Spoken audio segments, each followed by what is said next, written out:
be the change you want to see. This is a quote from Gandhi. Most of you probably heard of it as well, and has come across to me as something that resonates really strongly and came across quite frequently nowadays because of the VUCA world we are in. And it just means that we have three choices. One is to wait for change to happen and pray that things go in our favor. Option two is about waiting for change to happen and try to change along the way, adapt to it. Hopefully, you still remain relevant. Third, you be the very change you want to see and redefine what success is. So ladies and gentlemen, you don't have to answer this question at this moment, but think about this. Which stage are you at right now? Is it one, waiting for change to happen and praying that things will happen in a positive way? Two, waiting for change to happen and then try to adapt and change accordingly. Hopefully you still remain relevant.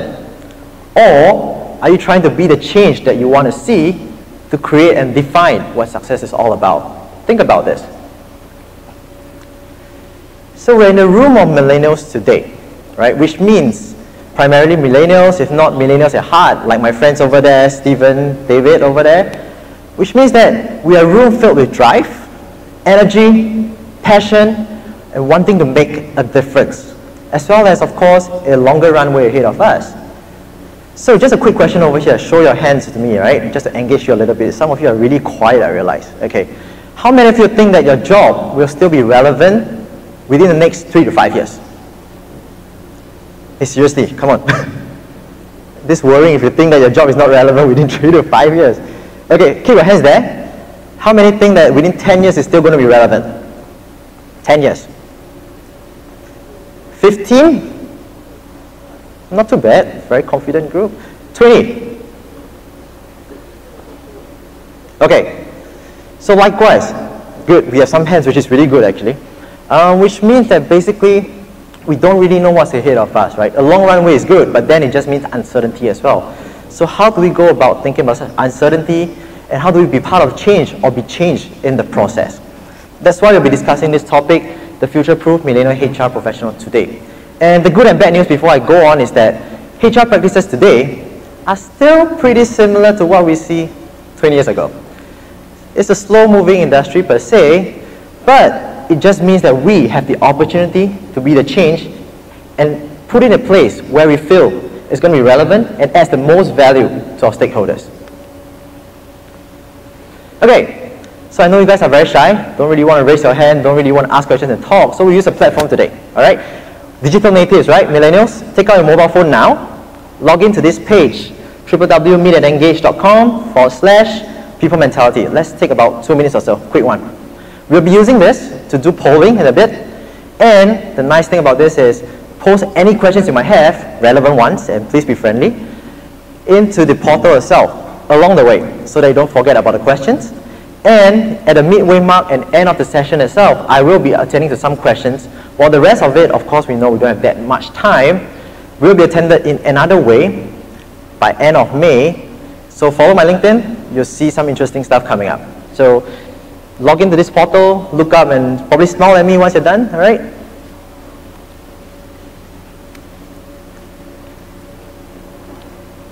Okay, all right? Okay, that's fast, awesome. Okay, let's start with a little bit of backdrop, right? What are some key trends that we see in the market? You probably hear a lot from the other streams, outside other conferences, things like your AI, your digital transformation, so on and so forth. These are relevant trends, but today I'd like to provide a little bit different perspective and put some of this together to cater to our discussion today. First, we talk about AI, digital transformation, a lot of new technology in the market. So there's increasing need with this inflow of information technology to integrate it into our system, right? With so many technology providers out there, so much information, real news, fake news, how do we know what's relevant? How do we even make sense of it? So this is where we need to think about what needs to be done. Can we alone actually manage so much data and so much information, or do we need more than that? The rise of the gig economy. Me, myself, I started my company last year, part of the gig economy now, and it's increasing real, which I'll share later on.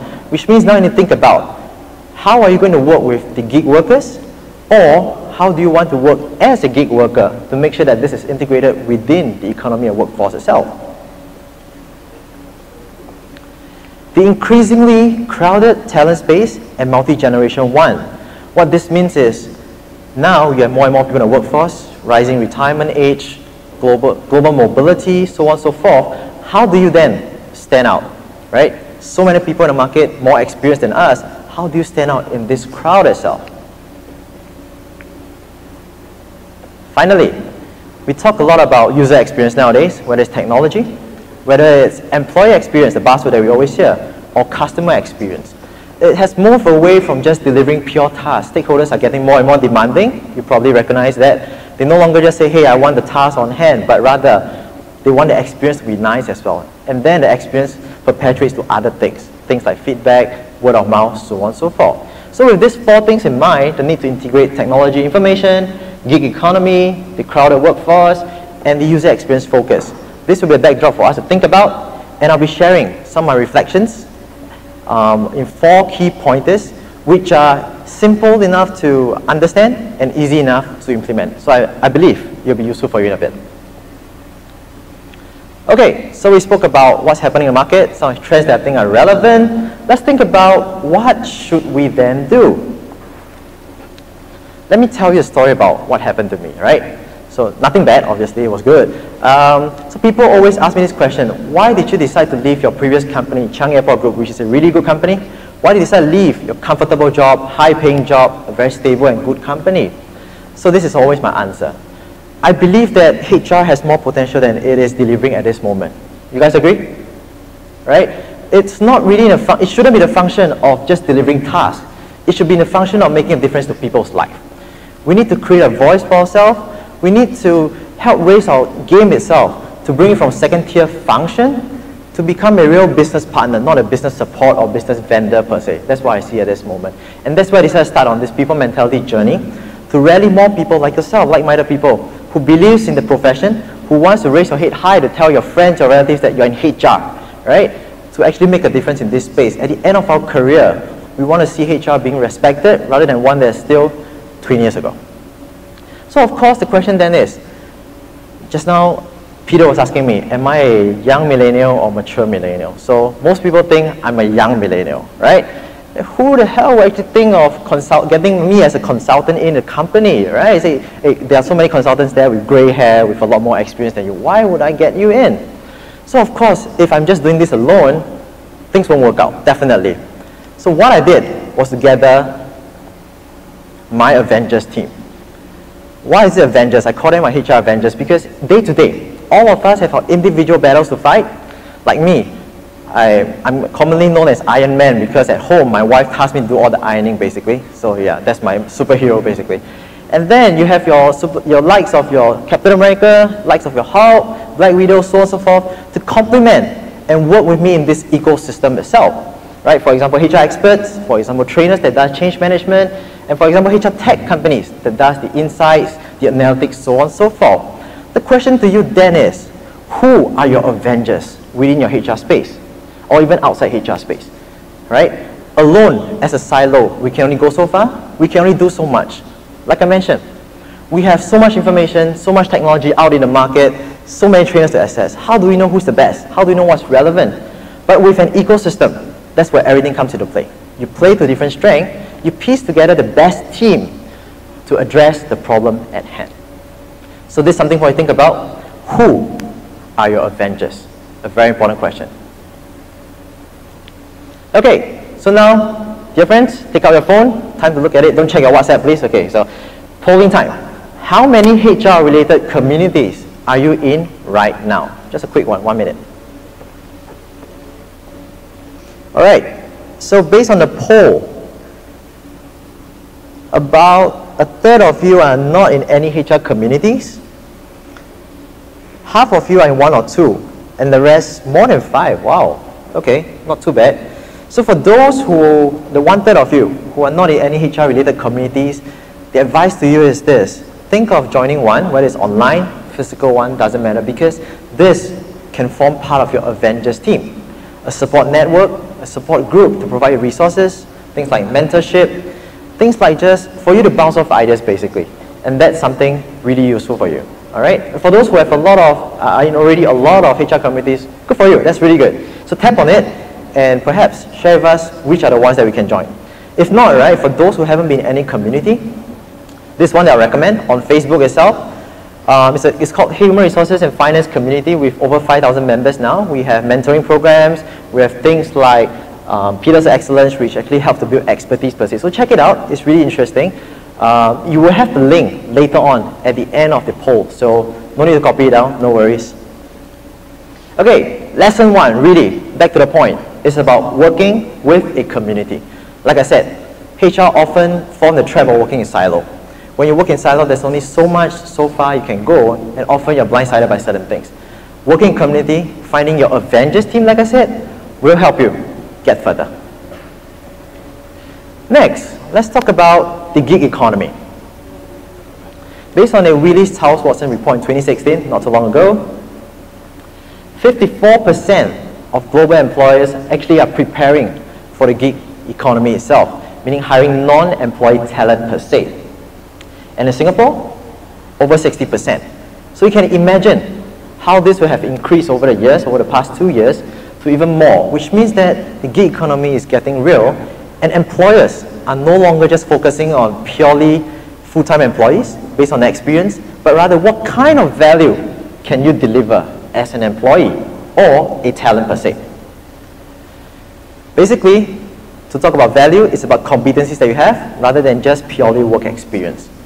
We value work experience, definitely, but work experience alone may or may not be sufficient now, in a few years' time, or even in the future per se. So competency is something that I want you to think about, how you want to build this along the way, rather than just building experience on your resume to ensure you're relevant and can go further. When we talk about competencies, typically you hear the T-shaped professional. How many of you heard of this T-shaped professional term? No? Okay, awesome. All right, so what this means is basically you need to build both breadth and depth, right? So deep expertise and some complementary skills. For instance, when I was in my corporate days, I built up deep expertise in areas like talent acquisition, talent management. These are two key anchors that I often rely on when I make decisions, when I think about conceptual theories and so on and so forth. And then of course I got to build complementary skills, which is the breadth. As a HR business partner in Changi days, right, that was what gave me a breadth itself. From recruitment to onboarding to performance to rewards to learning and development all the way to offboarding. That is the breadth that you want to build with your T, with your depth, the expertise that you're building to complement it. And of course, when I talk about complementary skills, don't just think of HR related skills. The only reason why I'm able to speak with you today, able to run my own business, is because I built other skill sets along the way. For instance, public speaking skill, right? I wasn't a natural public speaker. I hated to be on stage, but with proper training, with some confidence, and of course with your support, thank you, I'm here today to share some of my thoughts and beliefs, right? And of course things like branding skills, talk about marketing skills, so on and so forth. The question for you now is to think about this. How many applicable core competencies do you think you have right now? Just a quick poll. Take out your phone, quick poll. All right. Okay, so 2/3 of you think that you have 2 to 5 competencies, 1/3 about 1 to 2. So this is not about who's better or who's not, or who has more relevant skills or whatever, but it's about a time to reflect a little bit, right? If you think that you have sufficient skill sets, competency to take you further, that's a good thing. And do not rest on your laurels, continue building on that. But if you just realize that, hey, I actually don't have that much competency that can help me move further in the future, this is high time to think about what do I want to build. Got it so far? All right? Okay, let's move on. So really, lesson number 2 is about thinking how you can develop competencies, not just work experiences. Because like I said, work experiences may or may not be relevant. It may or may not be relevant now, few years time, or even the far future. So, thinking about delivering value, start from thinking of how you can build your core competencies. At this stage, it's the halfway mark, so let me see some of the questions that are posted. Feel free to post more questions if you have. I'll just attend to some of them first. Interesting question here. How do you think HR will evolve to in future? Will HR be replaced? How do we stay relevant? Okay, so that's why we're on topic today, right? How do we stay relevant? I'm halfway through, so you'll find out more later. But whether HR will still remain relevant, in my opinion, I always share that a joke, which I'm not sure whether some of you find funny or not, right?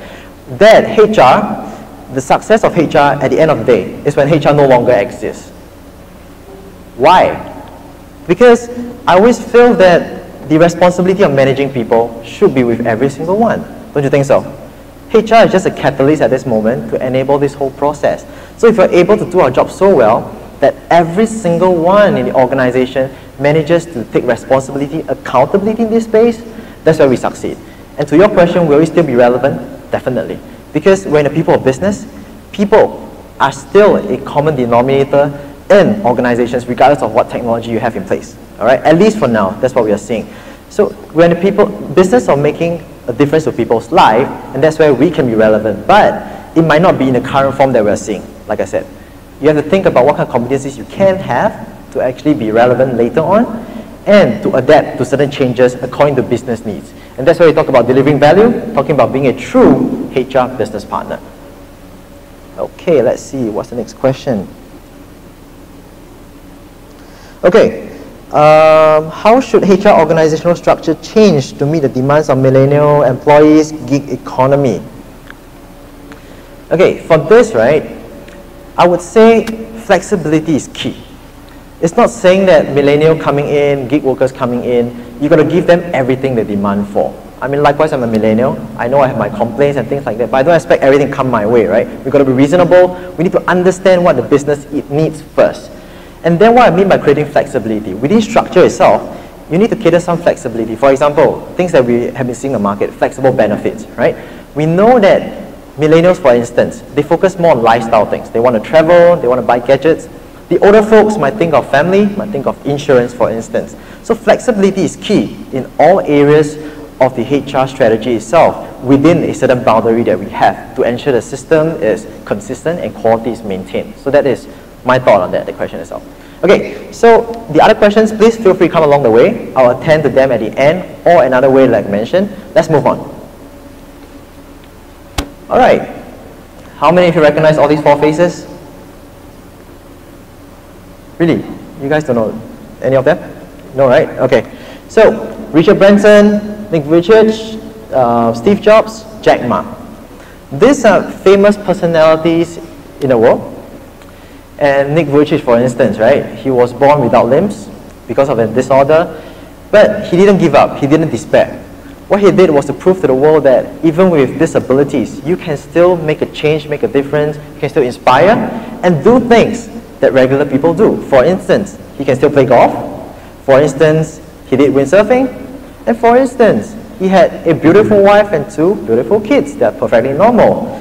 So this is his story of Nick Vujicic. And Jack Ma, we know him famously for Alibaba, and you guys, some of you probably shop at Taobao, I believe.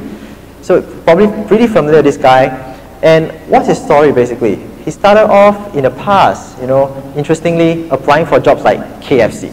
And he was the only one out of 24 who got rejected for the job. And then, when he applied for Harvard, he got rejected. He applied, rejected a total of 10 times. And what happened? After that, he became a teacher, he set up an online listing company, and eventually became who he is today. So all these interesting stories that they have make them memorable. And then, a familiar face came along, right? He spoke about how he decided to give up his cushy job, high-paying job, and very good company because he really believed in the profession itself. He really believed that there's a need for us to have a voice to move from a second-tier function to a first-tier function in the near future. And then, the common thing among all these people, ladies and gentlemen, if you realize so far, is that they have a story, right? It's not just ABC personnel, he's the CEO of this company, chief people officer of this company, but they have a story that's relatable, that's real, that connects with you to some extent emotionally, or to some people at least. And that's where I want you to think about this. It's not about who they are, who their stories are, but rather what your story is. Think about this. What do you want to be remembered for when you retire or by the time you leave this world? What do you want to be remembered for? What do you want to stand for? Is it a HR expert? Is it a millionaire? Is it a philanthropist, for example? It can be anything. There's no right or wrong answer, but it's important for you to think about what your story is and who you stand for. Why? Because once you start thinking about that at the end game itself, you can then start thinking, how do I build my story along the way? What are some building blocks and what makes me different? Which will then help you stand out in the crowd. This is something really important when it comes to personal branding. Alright? So we spoke a little bit of personal branding. Let's move on a little bit to employer branding.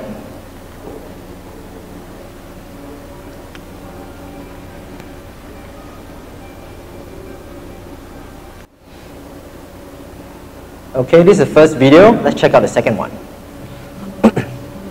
Why do I love drama? Boy, because you are. So why do I love drama? Why do I love drama?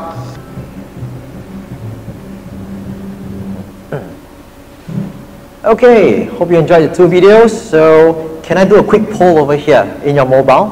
Which of two videos did you enjoy better, assuming you are a candidate? Alright. So I was expecting some to prefer the first one actually, but it's okay. I mean, there are multiple reasons why we enjoy the second video better, isn't it? But I think one key reason would then be because it's more relatable. There's actually a story behind it, some first-person account, rather than a very nice, very polished video that nowadays doesn't quite work to most of us because we want something that's more authentic per se. So then, back to the point, personal branding, employer branding, right? The common thread here is storytelling. So what is it about storytelling that we need to pay attention to? What are some key elements that we can consider for storytelling? First, before you craft a story, think of what's the key message that you want to showcase. That's very important. For example, Dropbox, right? It's really about telling them it's a very empowering culture itself, very caring culture, very fun per se, and people take pride in it. Keep it real. People want things that are real, that they can relate to, which is the second point, because once it's authentic, people then start believing it and can connect with it a lot better. Emotional, meaning you want some emotional connection, for example, pride, for example, happiness, for example, anger, so on and so forth, to create the kind of buy-in, because once people are emotionally connected, that's where people feel for you, that's where people start believing in what you have to say, without you selling that much. And finally, all messages or all stories wouldn't be useful unless there's an action or follow-up from that. For instance, for this case, it's really about join us now, right? So think about this. Every time you craft a story for your personal brand or for your employer brand, what is the message that you're trying to send across? You don't want to have a confused message, just one main aligned message to keep it clear. You want it to be real and relatable. You want to evoke some emotions so that people connect and get a buy-in. And finally, have a follow-up action for your viewers or followers. Lesson 3 really is about using storytelling to build your personal brand or employer brand. Really important. Alright, now the final one. Okay, before that, quick question. How many of you have gone to restaurants before? Sure, almost all, right? Pretty much. You guys are just shy, your hands are tired probably, I'm guessing. Okay, how many of you had bad experiences at restaurants before? No? All perfect, really? Okay, so let us go through a short journey with me, but just give me a minute or so. Okay, here we are. Alright, imagine this. You went to a restaurant with 3 + 1 good-looking waiter outside, welcoming you to the restaurant. We greeted you politely, and we walked you into the restaurant. Inside the restaurant, ambiance was perfect, table was nicely laid out, music was soothing, was really good, and it smells really nice. Then, I sat you down, or the team sat you down, you're very comfortable, and we passed you the menu. On the menu itself, it was very easy to locate the items that you wanted, clear categories, price were clear, no hidden costs, and it looked really good on the menu. You took just a couple of minutes to decide what you want. You ordered steak, medium well, and then you placed the order. We, as a waiting crew, repeated the order and ensured that everything was right and went to the kitchen after that. Then, within a couple of minutes, not too long, about 10 minutes or so, we brought your food. Hot, very delicious food to your table. And we remembered exactly who ordered what, and we placed it right in front of you, right? You started looking at it, wow, it's so appetizing. All day breakfast, color is beautiful, smells really good, and it's not too salty, not too sweet, just perfect. It was so good that it gobbled up within 5 minutes, and you spend the rest of the time chatting with your friends around the table. And then you decided that, hey, maybe it's time to leave because you need to go back to work. And then you called the waiting crew to bring the bill over. We brought the bill over, you passed us a credit card, within a few minutes, swipe it, no issues, and you left as a happy customer. So sounds like a pretty good dining experience, isn't it? Not too bad, right? But what if, imagine, what if just one single touch point that went wrong? What if at the entrance, all of us were looking like this? What if, when you enter the restaurant itself, it was so messy and we couldn't find the right table to sit you down? What if we placed the wrong order or forgot to put the order into the menu itself and you didn't get our food, and the next time that the food came was like half an hour later? And what if you only had one credit card and $5 in your pocket, but the credit card machine wasn't working? What if? What if just one single touch point that went wrong? How would you have felt? Pretty bad, isn't it? Just one. I mean, the whole feeling would have been really sucky in that sense. So the point then is this. Let me transform back the... Okay, the HR speaker is back. Alright, so the point really is this. If we map this back to what we do on a day-to-day basis, isn't this just like your employee life cycle? When your employee first comes, it's the recruitment phase, right? When they first sit down, it's like your onboarding. You talk about things like training development for them, engaging them with rewards, by doing cohesion, stuff like that, and the point where they leave the organization, like leaving the restaurant, offboarding. Every single touch point is where you can make a difference. It's where you can actually create the right experience to add up to this entire employee experience, which is really important because you experience it yourself, isn't it? Just one single touch point that go wrong, regardless of what you've done well in every other aspect, doesn't really matter after all. So think about this. How do you create the right kind of experiences at every single touch point, not just deliver the task itself, to ensure that you make a difference to the employees and the organization? Alright, so we hear a lot about employee experience, employee engagements, how they're related. Simply put, I would say employee experience is what you create at the different touch points that we spoke about. Okay? And with all this experience combined, by making it feel good, employees will then feel engaged because they have the good experience, they spread the word of mouth, they feel that this is the place for me. Good experience lead to strong engagement, assuming other things status quo, and bad experience will then lead to poor engagement. So quick one over here, the final poll of the day. What would you do after a bad experience with a company, assuming you're an employee? Do a quick poll over here, please. Thank you. Okay, results are out. About 3/4 or so says that they'll tell others about the bad experience. 1/4 say that stop supporting them, and a small group of you give them a second chance. These are the really nice people. Okay, so basically, right, people will have a follow-up action typically, and most of you will kind of tell people about bad experiences or stop actually supporting them in that sense. Which means there's a real cost if experiences are bad within the organization. The most obvious one is that people leave, right? But what happens after they leave? Based on the report from Deloitte or many other providers out there in the market, you can see that it costs you a lot of money, essentially up to 2 times the annual cost of an employee. And you're also looking at other costs, including things like your onboarding costs, replacement costs, cultural costs, your morale costs, loss of productivity costs, so on, so forth. So, employee experience or the experience you're creating is no longer just an airy-fairy, a good-to-have thing. It does have business impact. And that's something to think about. How can you make a difference? Not just doing your day-to-day tasks, but also delivering the right experiences to actually justify your value to the organization. Because we often hear this, right? How do HR quantify our value in dollars and cents? We always talk about reduced turnover, time to fill, so on and so forth. But in monetary sense, also impacts the business. And that's where we need to start thinking about how it translates to dollars and cents as well. Lesson 4 really is about creating experiences, not just deliver tasks. Because like I mentioned, nowadays the expectation has grown quite a fair bit. We can deliver tasks all we want, but if experiences are bad, you solve for yourself in a poll. How can that affect the organization, and what does it mean to you even as an individual? You tell people about experiences, you no longer support them, for instance. So before I conclude the session, like I mentioned, I'll just answer a few more questions. So feel free to throw in more questions if you have. What are some core competencies that are important for HR industry? Okay, so for this, I think I covered a few. For instance, I think storytelling is something that's really important. Why? Because we realize a lot of times HR ourselves, we are really good at doing our day-to-day work, right? Operationally, we are really good.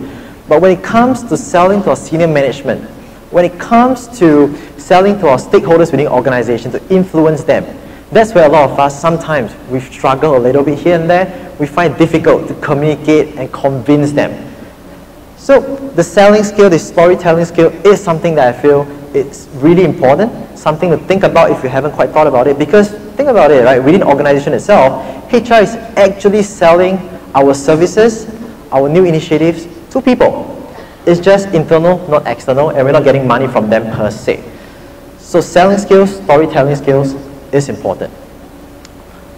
The other one I must say would be in terms of the ability to build partnerships. So the first point I spoke about is in terms of building communities, right? Working communities. But that doesn't happen overnight. It doesn't mean that, hey, I know friends will naturally help me, I join community will be there for me. You need to have the skill set, the soft skill per se, to build rapport, to build relationship, and to capitalize or leverage on all these partnerships, relationship that you have. So the second competency that I think of is really about how do you collaborate, how do you create that kind of partnership. So these are two areas that I think are lacking at this moment, but really important for HR. Anything else? Okay, so these are questions that we have, but feel free to drop in more questions if you have. All right, let's move to the final slide. To summarize this whole session, if you forgot everything that I said, or just remember the waiter scene basically, these are the key points for you to summarize, to take back basically. First, it's about working with a community, all right?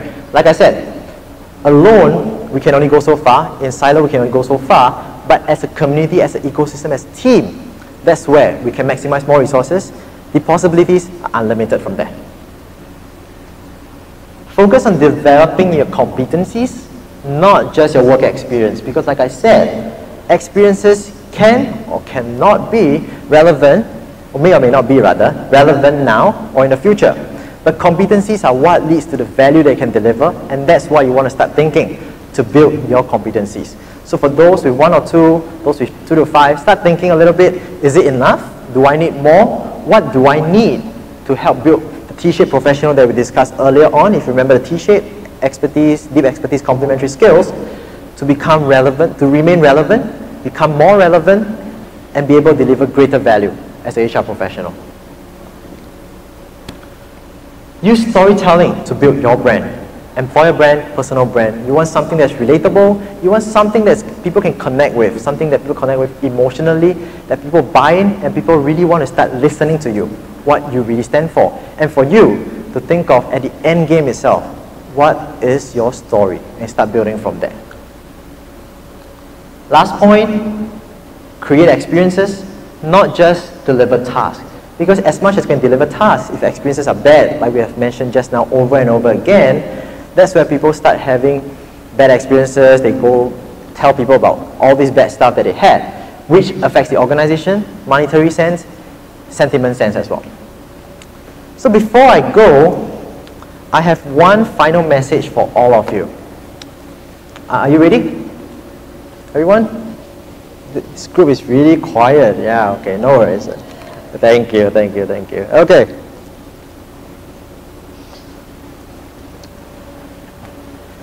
I believe I can fly.